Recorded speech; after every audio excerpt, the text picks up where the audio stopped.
Richt employed a cliche early and often this season when explaining his Miami's close scrapes were a team that's learning how to win. Saturday, after the Hurricanes enveloped number 3 Notre Dame in a 418 win, it appears Miami's taken those lessons well. Richt's Hurricanes are not those bad boys of the late 80s or the early 2000s, but there is a certain level of that swagger that is practically oozing out of this team. Swag is what makes Miami's brand so special, and its return signals the return of the Hurricanes. On a weekend that proved the Hurricanes are finally back, it's appropriate that Cat 5 level chaos swelled across college football with 4 top 9 teams falling and Big Bad Bama was nearly felled. Much of that centered in Miami, where the Hurricanes dominated the Irish in nearly every facet. A team often doubted early in the year for its close wins. I'm guilty. Miami showed an impressive level of growth this week. A defense that was often good has finally grown into dominant unit. Manny Diaz imagined as Notre Dame managed just 109 yards rushing. The turnover chain saw plenty of action, too, with Miami breaking it out on 4 occasions. Miami's offense still isn't a force, but it also doesn't have to be. The old Miami formula was a swaggering defense and an attack that will punish people. The Hurricanes, as they showed against Notre Dame, are capable of that. Photo Getty. With Notre Dame's loss, the Irish are all but removed from college football playoff contention. But there was no shortage of movement around the top this week. Earlier in the day, number 10 Auburn similarly decimated number 1 Georgia in a 2017 win. The Bulldogs, previously unchallenged in SEC play, were roped in by the Tigers. That explosive Bulldog rushing attack, it was nowhere to be found as Georgia managed just 46 yards rushing on 32 attempts. Auburn, meanwhile, showed an impressive offensive balance. Kerryon Johnson 167 yards rushing is quietly one of the best running backs in the country, and an athletic Jarrett Stidham is a perfect fit for Gus Malzahn's motion-heavy scheme that relies on the quarterback using his feet and delivering passes on the move. It wasn't always clicking early, but Stidham's addition this offseason is proving to be one of the most critical changes of the offseason. Unlike Miami, this isn't an Auburn team that's learning how to win. Instead, it's a talented Tigers team that's too often fallen short under Gus Malzahn. Auburn has a shot to do something unprecedented as a tallest team in the CFB playoff era.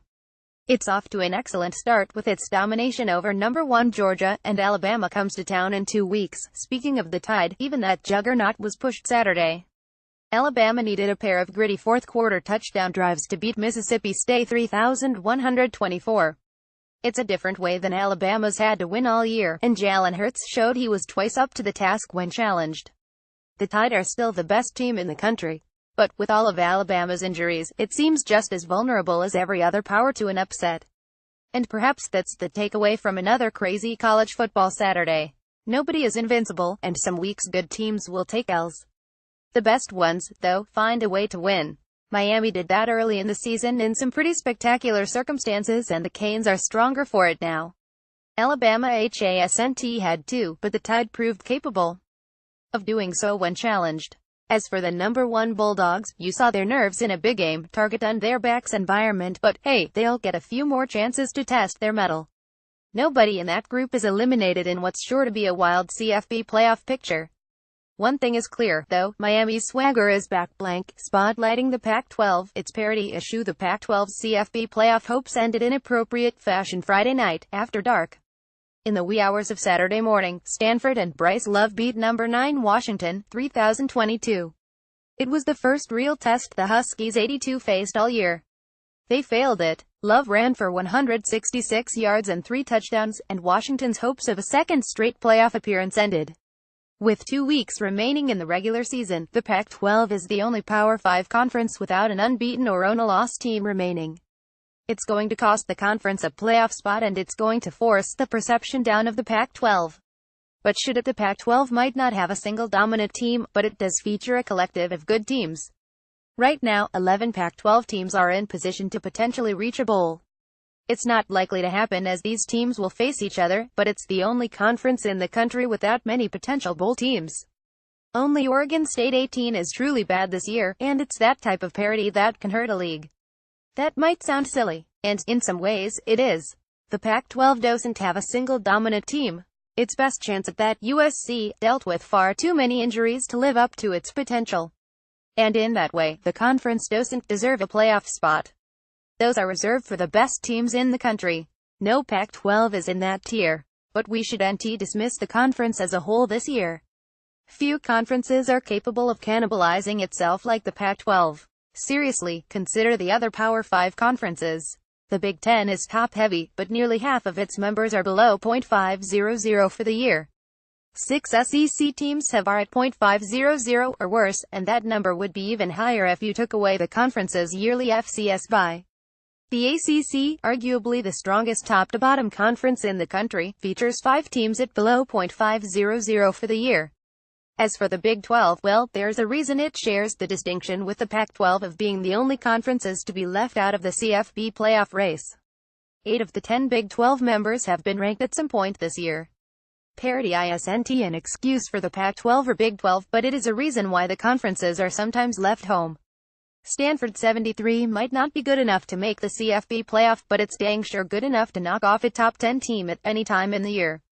That's a great thing for the overall strength of the league, but it's that team-to-team quality that has hurt the Pac-12 in this playoff era. A trio of noteworthy storylines. 1. Wisconsin makes a statement. It's no secret Wisconsin's strength of schedule is a point of contention in terms of its CFB playoff candidacy. But that narrative took a big hit Saturday when the number 8 Badgers smothered number 20 Iowa in a 3,814 win. The only way the Hawkeyes scored came on defensive touchdowns.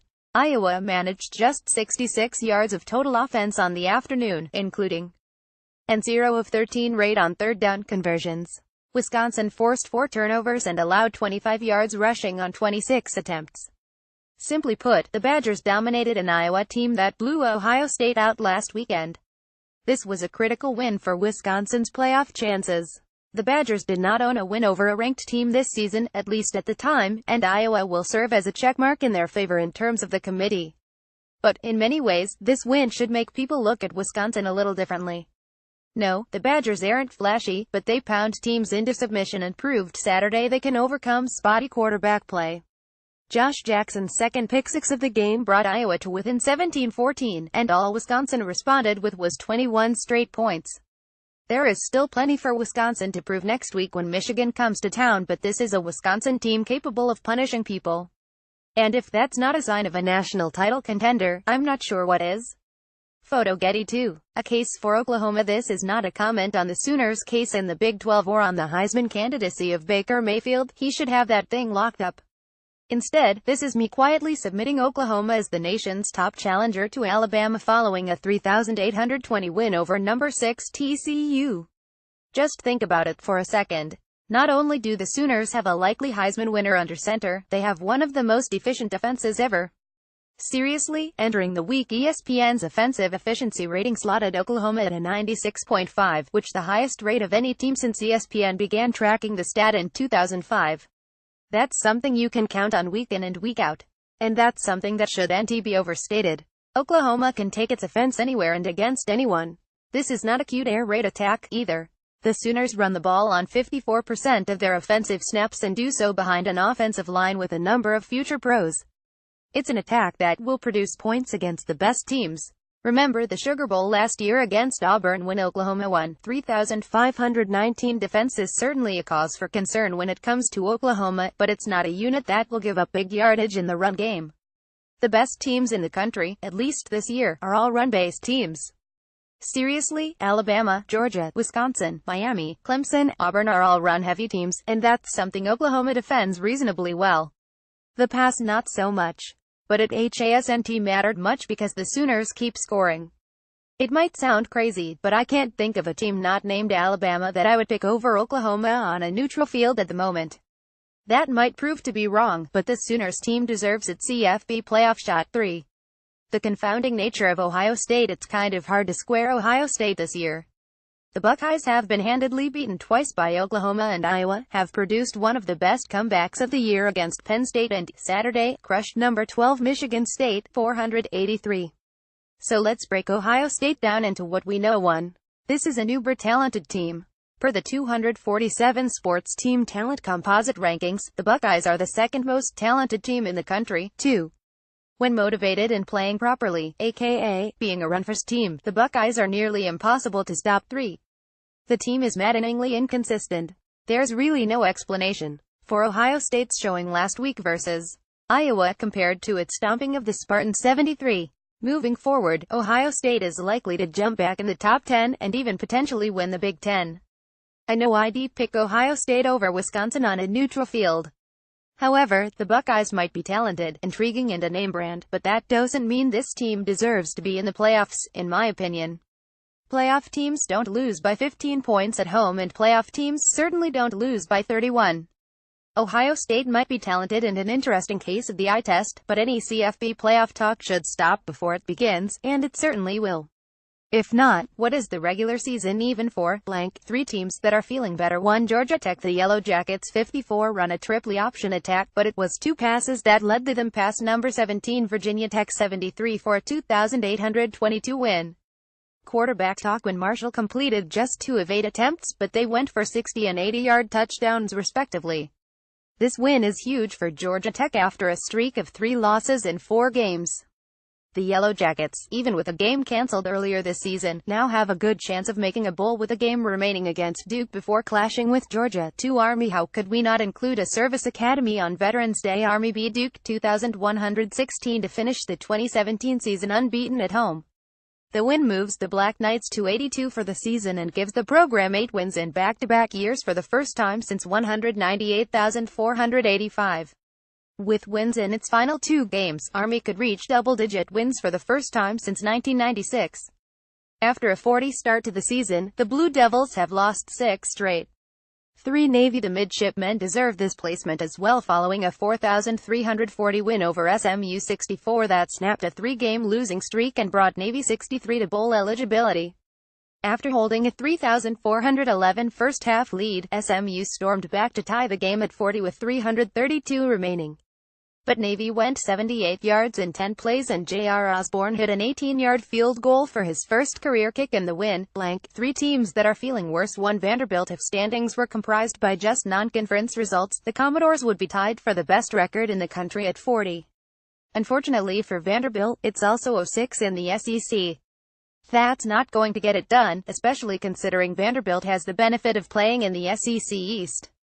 The Commodores had a home game against Kentucky this week, and midway through the 3rd quarter they were down 347. Kentucky 73 now has back-to-back 7-win seasons under Mark Stoops, but any momentum that came with Vanderbilt's end to 2016 and its early season start is now gone. The Commodores desperately need wins over Missouri and Tennessee to salvage their season.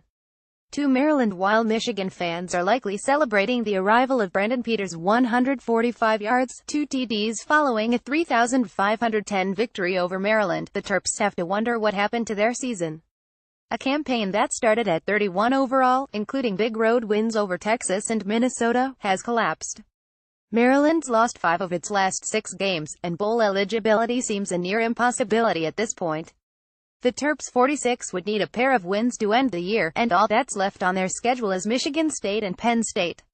Injuries have devastated Maryland this year, and in a division like the Big Ten East that's tough to overcome. 3. Nebraska. It's been a rough year for Nebraska and Mike Riley. People wanted Riley fired after a loss to Northern Illinois early in the year, and fans have been speculating about Scott Frost since about that time, too. The 80 that hired Riley was fired, and, well, the on-field results haven't been great. Blowout losses to Wisconsin and Ohio State were bad, and even the team's wins haven't been great. If you beat Rutgers by 10 and Purdue by 1, can you really say progress is being made at a program that won 9 games a year ago? Then the last 2 weeks happened. First, Nebraska lost to Northwestern in overtime, a win it really needed for bowl eligibility. Then, in the Huskers' last real shot at that mark with Penn State and Iowa left on the schedule, the Huskers went to Minnesota and were blown out 5,421 by the Gophers 55. This is all happening in a down year for the Big Ten West. Nebraska 46 isn't making a bowl this year, and it'd be a shock if Riley makes it past the end of November. Note: Florida and Tennessee are suspended from this category due to their frequency in it until further notice. Blank. Crazy story of the week. Oklahoma State vs. Iowa State. A game between top 25 teams and an elimination matchup for the Big 12 title game. The clash between the Cyclones and Cowboys proved about as crazy as expected. The number 15 Cowboys won 4,942 over number 21 Iowa State, but not before these things happened. First, Iowa State's quarterback, former Wacken and second-stringer Kyle Kempt, left with an injury that might be meant a loss. Instead, the team's third-string QB, freshman Zeb Noland, entered the game and led drive after touchdown drive. It made many wonder, including me, if Iowa State's quarterback depth chart got better the farther down you went. Then, early in the fourth quarter, this touchdown happened to give Iowa State a 3,531 lead. MLB Joel Lanning makes the throw, and Alan Lazard says, "Who needs two hands?" Pick.twitter.com 3 Romeek 5 Chris Hummer at Chris_Hummer November 11, 2017. That's middle linebacker Ironman Joel Lanning, by the way. And don't let that take away from the ridiculous nature of Alan Lazard's catch. A combined 4 scores later, Iowa State drove the ball 84 yards to get to Oklahoma State's 3-yard line with the opportunity to tie the game. Then, this pass happened to the right corner of the end zone. I'd say this was a TD for Iowa State.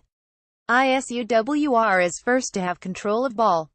Knee down. Pick.twitter.com 7 Fiaj Blake Lawrence at Blake Lawrence November 11, 2017. That was ruled an int and ended the game. Make of that what you will, but the man who caught the ball, or didn't per the refs, WASNT2 happy on Twitter post-game. They robbed me. Marchie L. Murdoch at King March 2 November 11, 2017. Add in the fact the teams combined for over 1,000 yards of offense, and it was that type of game. As it is, the Cowboys win almost guarantees a TCU-Oklahoma rematch in the Big 12 title game because both teams own a tiebreaker over Oklahoma State. But, with the win, the Cowboys are still alive in that race pending a pair of stumbles down the stretch. And of course, since it's the Big 12, Iowa State beat both TCU and Oklahoma, but the Cowboys beat the Cyclones. Offensive Player of the Week Kerryon Johnson, Auburn. Georgia entered the week 5th nationally, allowing 89 rushing yards per game, but Johnson didn't seem to care much. The Tigers' leading rusher ran for 167 yards on 32 carries to go along with 66 yards receiving into TD in Auburn's 2017 win over the number 1 Bulldogs. This is the 6th time in 7 games Johnson's cleared the 100-yard rushing barrier. His efforts Saturday pushed Johnson over the 1,000-yard rushing mark for the season. Kerryon Johnson, look how violent he is. 4 stiff-armed thrown down. KJ never quits. WD Pick.twitter.com Solorgixed. Susan Bushnell at Sunshine 1229 November 4, 2017. Defensive Player of the Week Josh Jackson, Iowa. The first back-to-back winner in this non-existent awards history, Jackson followed up his 3-end performance against Ohio State with a pair of pick-sixes against Wisconsin. Oh yeah, Jackson also forced a fumble. In many ways, on a day in which Iowa's offense struggled, Jackson was the Hawkeyes' best defense in a 3,814 loss. Pick 6, rinse, repeat. Josh Jackson's last week has been pretty good. Pick.twitter.com 9 Zavesk Drazu, Big Ten Network at Big Ten Network November 11, 2017. Special Teams Player of the Week Anthony Ratliff Williams, North Carolina. The Tar Heels' miserable 2017 got a little better Thursday because of Williams. The sophomore wide receiver returned the opening kickoff 98 yards for a touchdown. But Ratliff Williams did far more than that in a 3,431 win over Pittsburgh 46. Ratliff Williams led UNC 28 with 5 catches for 75 yards and a touchdown, and he also threw a 35-yard touchdown. Ratliff Williams is the only player in the FBS this season to throw, catch and return a kick for a touchdown in the same game. UNC's Anthony Ratliff Williams takes the opening kickoff 98 yards for a touchdown. Pick.twitter.com at VO4HLF, Ross Martin at Ross Martin. I see November 10, 2017, ranking the top 10 note, this is my personal top 10 following week 11 action 1. Alabama 2, Oklahoma 3, Clemson 4, Miami 5, Wisconsin 6, Auburn 7, Georgia 8, Ohio State 9, Notre Dame 10. USC, Let's go rapid fire with a top 25 breakdown for the rest of the games not mentioned above. 4th-ranked Clemson survived a fourth-quarter scare against Florida State but held on for a 3,114 win, clinching the ACC Atlantic title along the way. The game should have been a blowout with Clemson leading 170 at halftime, but the Tigers couldn't separate and the Seminoles had an opportunity to take the lead late. As it is, Clemson managed to cover and win with a final score that looks more convincing than it was. Still, the Tigers control their own CFB playoff destiny. Florida State 36 will have to win its final 3 games to keep the nation's longest bowl streak alive. The dynamic USC duo of Sam Darnold and Ronald Jones had another great day as the Trojans 92 rolled past Colorado 56 3,824. Darnold passed for 329 yards, rushed for 31 and totaled 3 touchdowns, while Jones 142 yards, 1 TD cleared the 100-yard barrier for the 4th time in 5 games. The Trojans clinched the Pac-12 South with the win, beating last year's division champs to do so. Saquon Barkley seems to do something ridiculous each game, and that was no different this week. See his hurdle below. But his Heisman campaign took yet another hit Saturday when he rushed for just 35 yards on 14 carries in number 14 Penn State's 356 win over Rutgers 46. This is the 5th straight game in which Barkley's failed to reach a positive total in one half of the game. It's hard to do that and win the stiff arm trophy. Saquon Barkley the Skywalker pick. Twitter.com's CruthOGDNF, Roar Lions Roar at Roar blog November 11, 2017. Central Florida's unblemished 2017 run continued Saturday with a 4,924 win over UConn 37. The number 18 Knights have won all but one of their games by double digits this year, including a Power 5 road victory over Maryland. Only games with Temple and USF stand in the way of a perfect regular season for UCF. No 23 NC State needed 4 quarters to do it, but it rebounded after 2 straight losses to beat Boston College 17-14. The Wolfpack 73 received a 50-yard touchdown run from Nyheim Hines midway through the 4th quarter to take the lead and then held on for the victory. With the win, NC State's already equaled its victory total from the last 2 years. The loss snaps a 3-game win streak for Boston College 55. The number 24 LSU Tigers 73 had no problem pushing past Arkansas 3,310. Darius Juice rushed for 147 yards and 3 touchdowns, and DJ Chark reeled in 4 catches for 130 yards and 2 touchdowns in the win. Arkansas 46 continues to slide under Brett Bielema, whose seat is only getting warmer. Northwestern continued to make Wisconsin's resume look better with a 2,313 win over Purdue. The number 25 Wildcats 73 were led by quarterback Clayton Thorson, who threw for 296 yards and had 2 total touchdowns in the win. Purdue 46 may not have that strong of an overall record, but the Boilermakers have been in every game this season under first-year head coach Jeff Brom.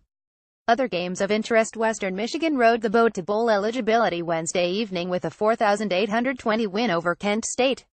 The Broncos 64 won in large part because of its defense, which accounted for 3 touchdowns. PJ Fleck might no longer be in Kalamazoo, but his successor, Tim Lester, has done a heck of a job at his alma mater. The most surprising result of the week might have occurred Wednesday evening when Ohio 82 manhandled Toledo 82 in a 3,810 win. The Rockets entered the week unbeaten in MAC play, but the Bobcats rushed for 393 yards and smothered an explosive Toledo offense. With the win, Ohio took a commanding lead on the East Division standings, setting up a potential rematch with Toledo in the MAC championship game. Appalachian State reached bowl eligibility Thursday evening with a 276 win over Georgia Southern. The Eagles, meanwhile, are one of only 2 winless teams in the country along with UTEP. Texas Tech star wide receiver Kiki Kuti returned the opening kickoff to the house, and the Red Raiders beat Baylor 3,824. The Red Raiders 55 need to beat either TCU or Texas the next 2 weeks to earn bowl eligibility. This is the first time in a decade Baylor 19 has lost 9+ games in a season. South Carolina 73 won the Will Muschamp Bowl with a 2,820 win over Florida 36. The Gamecocks are quickly improving under Coach Boom despite a less than inspiring offense. South Carolina turned the ball over 4 times on Saturday. Meanwhile, the Gators' season in a nutshell can be seen in the video below. What just happened? Pic.twitter.com /F5ub. CBS Sports at CBS Sports November 11, 2017. Give Ole Miss head coach Matt Luke a lot of credit this season. The Rebels 55 have 2 chances to reach bowl eligibility after a 5,022 win over Louisiana Lafayette 45 on Saturday. The team could have easily quit on Luke after the Hugh Freeze scandal happened. Instead, Ole Miss can make a bowl if it beats either Texas A&M or Mississippi State down the stretch. 2017 HASNT gone as expected for Middle Tennessee, but the Blue Raiders picked up a big win Saturday over Charlotte to move to 55 overall. Brent Stockstill, who's been hampered by injuries this season, became Middle Tennessee's all-time passing leader in the win. Wake Forest won a crazy game with Syracuse 6,443. The Demon Deacons 64 were down 4,127 early in the third quarter, but they scored on their final 6 drives to end the game. Wake Forest running back Matt Colburn had himself a day rushing for 237 yards and 2 touchdowns. But his effort was nothing compared to his quarterback, John Woliford, who threw for 363 yards, ran for 136 and totaled 6 touchdowns. With the win, the Demon Deacons are bowl eligible in back-to-back years for the first time since 200,708. Syracuse 46 has lost 3 straight games since upsetting Clemson. Lane Kiffin's Owls won their 6th straight game in an easy 4,823 victory over Louisiana Tech 46. Florida Atlantic 73 is unbeaten in conference play heading into a rivalry game with FIU 63, which lost to Old Dominion on Saturday. Next week that will likely decide the division. Kiffin's offense is humming in conference play with the Owls averaging 47.5 points per game. Speaking of teams in CUSA, North Texas clinched the West Division of Conference USA with a 4,510 win over UTEP. The Mean Green have been totally revived under second-year head coach Seth Littrell, who inherited a 1-win team. UNT went to a bowl game a year ago, and now, led by one of the nation's top offenses, it could potentially win CUSA. West Virginia, thanks in large part to a first-half Hail Mary, went to the Little Apple and earned a 2,823 victory over Kansas State 55. The Mountaineers 73 were led by quarterback Will Grier, who threw for 372 yards and 4 touchdowns. Lamar Jackson threw for 195 yards, ran for 147 and totaled 4 touchdowns in Louisville's 3,821 win over Virginia. It's been a rocky year for the Cardinals 64, but Jackson remains must-watch TV and his 2017 campaign is just as impressive statistically as his Heisman-winning season was. Georgia State 63 is headed to a bowl game for the second time in the program's history following a 3,330 win over Texas State 28. It's been a heck of a first-year coaching job by Sean Elliott, who inherited a 39 team. A longtime assistant coach at South Carolina, this is Elliott's first head coaching job. Texas got all it could handle from Kansas 19 for the second straight year. But this time the Longhorns pulled out a 4,227 win. The Longhorns were led Texas senior defensive back Antoine Davis, who had a fumble recovery, 2 interceptions and a touchdown. The Longhorns 55 need to beat either West Virginia or Texas Tech to reach bowl eligibility in Tom Herman's first season. Texas A&M moved to 64 overall with a 5,514 win over New Mexico. But you know what's the most fun about the Aggies' result if Texas A&M manages to win 2 of its final 3 games, which is a real possibility. It could finish 85 under Kevin Sumlin for the 4th straight season. That probably wouldn't be good enough for Sumlin to keep his job. But considering how young his roster is this year, it probably should be. UAB continues to be the best story in college football as the Blazers went on the road and beat UTSA 2,419. With the win, the Blazers have tied their program single-season wins record with 7. Not bad for a team that's making its return to the FBS after 2 years away. As for the Roadrunners, they continue to be the hardest-luck loser in the country. UTSA 54 has lost all 4 of its games by 7 points or less. Butch Jones' seat might legitimately be on fire following a 2017 loss to Missouri. The Vols 46 are still winless in the SEC, and they've already lost 3 times this season by 30-plus points. Things are bad for Jones and it really seems like he's lost his team. It's only a matter of when in Knoxville at this point.